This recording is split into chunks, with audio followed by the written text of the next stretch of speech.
একবার মুসা আলাইহিস সালাম আল্লাহর দরবারে দুই হাত তুলে দিয়ে বলেন, ও দয়াময় আল্লাহ, আমি আমার উম্মতের মধ্যে কোন ব্যক্তি সবচাইতে খারাপ উম্মত আমি তাকে দেখতে চাই। মুসা আলাইহিস সালাম আল্লাহর দরবারে দুই হাত তুলে দিয়ে বলেন, ও দয়াময় আল্লাহ, আমি আমার উম্মতের মধ্যে কোন ব্যক্তি সবচাইতে খারাপ উম্মত আমি তাকে দেখতে চাই। আল্লাহ তাআলা বলেন, ও আমার বন্ধু মুসা, তুমি তোমার উম্মতের মধ্যে যখন কোন ব্যক্তি সবচাইতে খারাপ উম্মত তুমি যখন তাকে দেখতে চাইতেছো, ও আমার বন্ধু মুসা, তুমি সকাল বেলায় অমুক একটা রাস্তার ধারে গিয়ে বসে থাকো, যে ব্যক্তি সূর্য উঠার আগে তোমার পথ অতিক্রম করবে সেই লোকটা তোমার উম্মতের মধ্যে সবচাইতে খারাপ উম্মত। মুসা আলাইহিস সালাম আল্লাহর নির্দেশ অনুযায়ী সকালবেলায় একটা রাস্তার ধারে গিয়ে বসেছিল, দেখলেন একটা যুবক তার সন্তানকে কোলে নিয়ে আসতেছে। মুসা আলাইহিস সালাম এবার মনে মনে ভাবলেন, এই লোকটা বুঝি আমার উম্মতের মধ্যে সবচাইতে খারাপ উম্মত।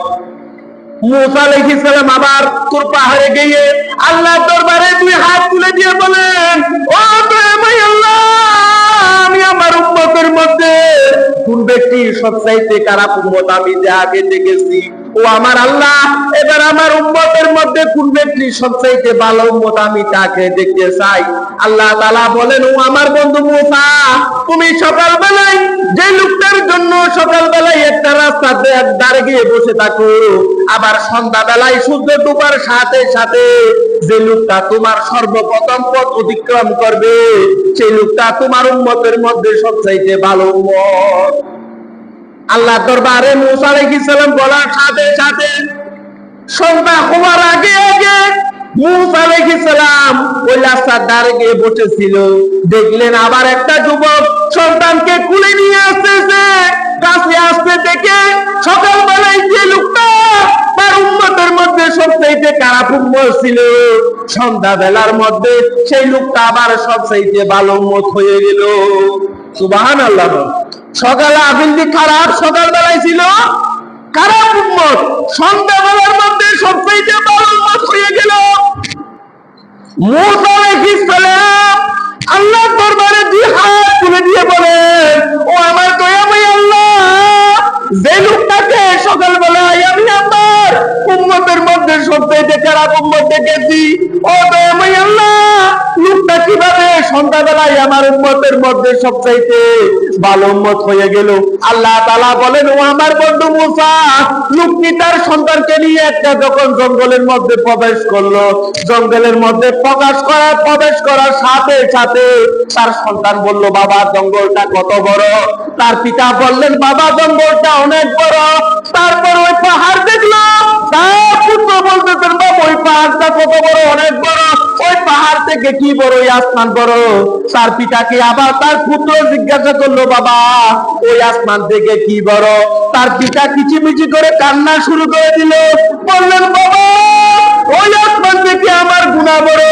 আল্লাহ তাআলা বলেন, ও আমার বন্ধু মুসা, লোকটা তার গুনাহ বড় বলে এমন ভাবে কান্নাকাটি শুরু করে দিল, লোকটা এমন ভাবে কান্নাকাটি শুরু করে দিল, আমি আল্লাহ তার জীবনের সমস্ত গুনাহ মাফ করে দিয়ে লোকটা সকালবেলায় তোমার উম্মতের মধ্যে সবচেয়ে খারাপ উম্মত ছিল, যাররাতম কান্নার কারণে তার জীবনের সমস্ত গুনাহ মাফ করে দিয়ে তাকে জাহান্নামী থেকে জান্নাতে নিয়ে আসি আমি আল্লাহ। আল্লাহ বলেন, ও আমার বন্ধু মুসা, তোমার উম্মতের গুনাহ যদি পাহাড় পরিমাণ হয়, আমার রহমত আসমান সমতুল্য।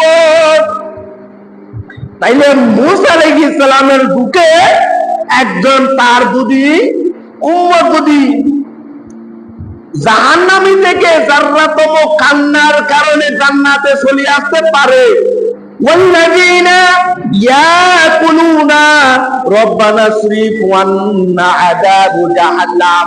সরব শব্দের অর্থ ঘুরানো, ফিরানো, পরিবর্তন করা, রূপান্তর করা। ওয়াল্লাযীনা ইয়াকুলুনা রব্বানা সরিফ আন্না আযাবু জাহান্নাম। আল্লাহ চাইলে জাহান্নাম থেকে জান্নাতে নিয়ে আসতে পারে কি পারে না? পারে আল্লাহ। তাই আল্লাহ বলেন, ও আমার বন্ধু মুসা, রূপটার কান্না এমন আমার দরবারে পছন্দনীয় হয়েছে, তাও সে যখন হাউমাউ করে কান্না শুরু করে দিল, আমার রহমতের দরজা খুলে গেল।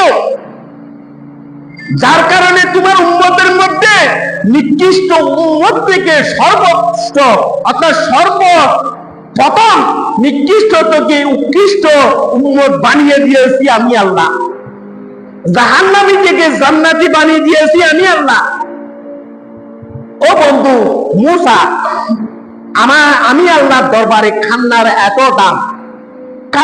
এত দাম, তোমরা কম হাসো, বেশি কান্না করো। কারণ ওই কান্না কালকে আপনি যখন জাহান্নামের মধ্যে চলে যাবেন, আপনাকে মাপ দেওয়ার যখন কোনো কিছু থাকবে না, আপনি যদি আল্লাহকে স্মরণ করে যদি নামাজের মধ্যে জিকিরের মাধ্যমে কান্নাকারি যদি করতে পারেন, কালকে ওই কান্নাগুলো আপনার মিজানের পাল্লায় তুলে দিবে আল্লাহ।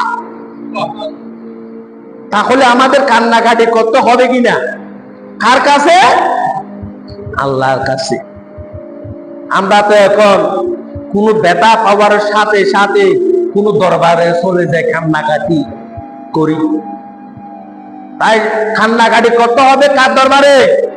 আল্লাহর দরবারে। কারণ আল্লাহু খালিকুনা, আল্লাহ আমাদের সৃষ্টিকর্তা। আল্লাহু রাব্বুনা ওয়া খালিকুনা, আল্লাহ আমাদের রব, তিনি আমাদের সৃষ্টিকর্তা। আল্লাহ তাআলা তাই এই কোরআনের আয়াতের মাধ্যমে আমাদেরকে শিক্ষা দিতেছে, ও বান্দারা, আমার সৃষ্টির মধ্যে কোনো ভুল নেই।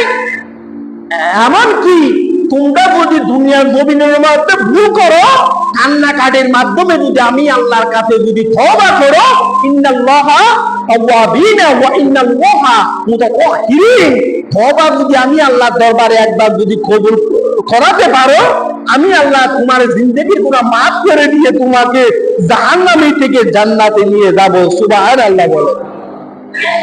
তাইলে আমরা বেশি কান্না করব, কম হাসবো। এখন তো আমরা হাসির ওয়াইস বেশ দেখি, কান্নার ওয়াইস একটু কম শুনি। কান্নার কথা আমাদের কান্না করতে হবে বেশ, হাসতে হবে কম। আমরা মুনাজাতে বসার সাথে সাথে, আল্লাহকে স্মরণ করার সাথে সাথে চোখের মধ্যে পানি চলে আসতে হবে। এখন আমাদের চোখের মধ্যে কোনো পানি নাই, কান্না করতে চাইলেও কান্না আসতেছে না। তার মানে আমাদের অন্তরের মধ্যে কি নাই? আমাদের অন্তরের মধ্যে ইমান দুর্বল, যার কারণে কান্নাকাটি আসে না আমাদের। মুনাজাতে বসার সাথে সাথে আল্লাহকে স্মরণ করে আপনার জিন্দেগি গুলো মাপ চাইবেন, মাপ চাওয়ার সাথে সাথে ক্ষমা করে দিবেন আল্লাহ। কারণ আল্লাহর মতো রহমান কেউ নেই, রহিম কেউ নেই। আল্লাহ আমাদের সকলকে আল্লাহ দরবারে চাওয়ার জন্য তৌফিক দান করুক। সকলে বলি আমিন। আল্লাহ আমাদেরকে 5 ওয়াক্ত নামাজ পড়ার জন্য তৌফিক দান করুক। সকলে বলি আমিন। তাহলে এই আয়াতের মাধ্যমে মা তারা ফি খালকির রহমান মিন তাফাউতিন ফারজিল বাসার হাল তারা মিন ফুতুর। আল্লাহ এই আয়াতের মাধ্যমে সমস্ত কথা বলতেছেন, আর এখান থেকে কয়েকটা শিক্ষা আমাদের জন্য দিয়ে গেছে কোরআনের মাধ্যমে। অর্থাৎ আল্লাহ বলেন, আমি আসমান তৈরি করেছি, ওই আসমানের মধ্যে ভুল নেই।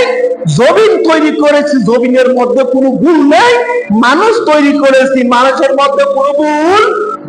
তার মানে আল্লাহ এমন আল্লাহ যিনি খালকির রহমান, যিনি সৃষ্টি জগতের জন্য এমন পরম করুণাময়, অত্যন্ত মেহেরবান এমন আল্লাহ, যে আল্লাহর কাছে একবার চাইতে দেরি, আল্লাহ দিতে দেরি করবে না।